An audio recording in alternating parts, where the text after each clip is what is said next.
They believed speed decided wars, fast ships, rapid strikes, instant victories. They believed wars were won before the enemy understood what was happening. They never studied how humans fought wars that lasted. The coalition fleet had never lost a campaign. Across dozens of star systems, their doctrine had been proven again and again. Arrive faster than anyone expected. Strike harder than anyone could absorb. Leave before resistance could organize. Their admirals believed hesitation was weakness, preparation was delay, and patience was waste. To the coalition, war was movement. Whoever moved fastest controlled the war. Humanity, with its layered command, structures and measured responses, appeared outdated, slow, predictable, a problem to be solved quickly. The coalition entered human space at maximum velocity. They did not probe. They did not test defenses. They surged forward, burning fuel at emergency rates. Reactors pushed beyond peacetime limits. Their doctrine was simple: strike fast, overwhelm command, collapse resistance before it could organize. Outer systems were bypassed, warning stations ignored, civilian traffic left untouched, not out of mercy, but efficiency. Their objective was decapitation. Human command would break. The war would end. Coalition sensors searched for response. They found none. No counterattack formations, no emergency fleet dispersals, no chaotic civilian transmissions. Human space was quiet, too quiet. Coalition intelligence flagged the silence. But doctrine overruled doubt. Silence meant delay. Delay meant weakness. They advanced deeper. The coalition never saw the human response because humans did not announce it. Fuel depots were emptied within hours. Their reserves moved to hardened locations or dispersed across dozens of minor systems. Munitions factories shifted to continuous output, prioritizing reliability over innovation. Supply convoys broke into small, independently routed elements, each one expendable but never decisive. Civilian shipping lanes went dark in perfect coordination.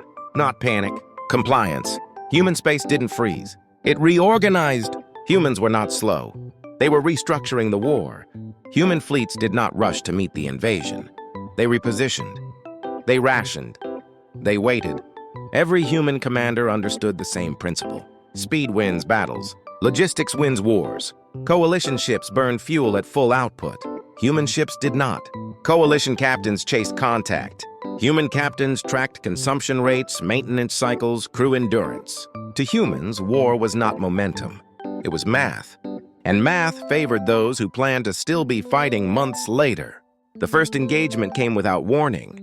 A small human task group appeared briefly on coalition sensors. The coalition surged forward, confident of annihilation.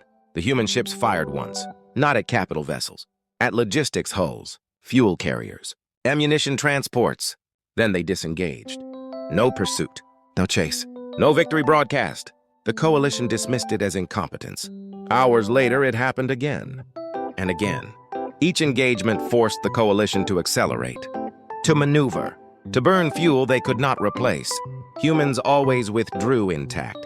By the second week, coalition commanders noticed the numbers. Ammunition reserves were falling below optimal thresholds. Reactor maintenance windows were being postponed. Crew fatigue climbed. Resupply convoys began to arrive late. Then not at all. Human fleets never blocked supply lines directly. They thinned them.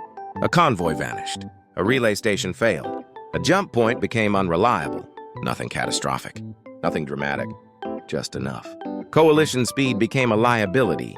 Fast ships required constant fuel flow. Aggressive maneuvers stressed reactors. High-tempo operations exhausted crews. Human ships slowed the war without ever stopping it. Each day cost the coalition more than the last. Human losses remained acceptable. Human logistics remained intact. The coalition still believed a decisive battle would solve everything. Human command knew better. After 3 weeks, coalition admirals requested emergency resupply. Human command denied them the opportunity. Supply depots vanished overnight. Convoys were intercepted quietly. Jump points were mined with no warning signatures. Coalition commanders attempted withdrawal. They discovered they no longer had the fuel to retreat at speed. They attempted consolidation. They discovered their formations could not support one another. Speed had carried them too far, and now it had trapped them. There was no decisive engagement. No final charge. No heroic last stand. Just ships drifting. Engines cold. Weapons silent. Crews waiting for orders that would never come. The war did not end when the coalition was destroyed. It ended when the coalition realized they could no longer move. Humans never needed to outrun them. They only needed to outlast them. Iron Command stories. When humanity stops negotiating,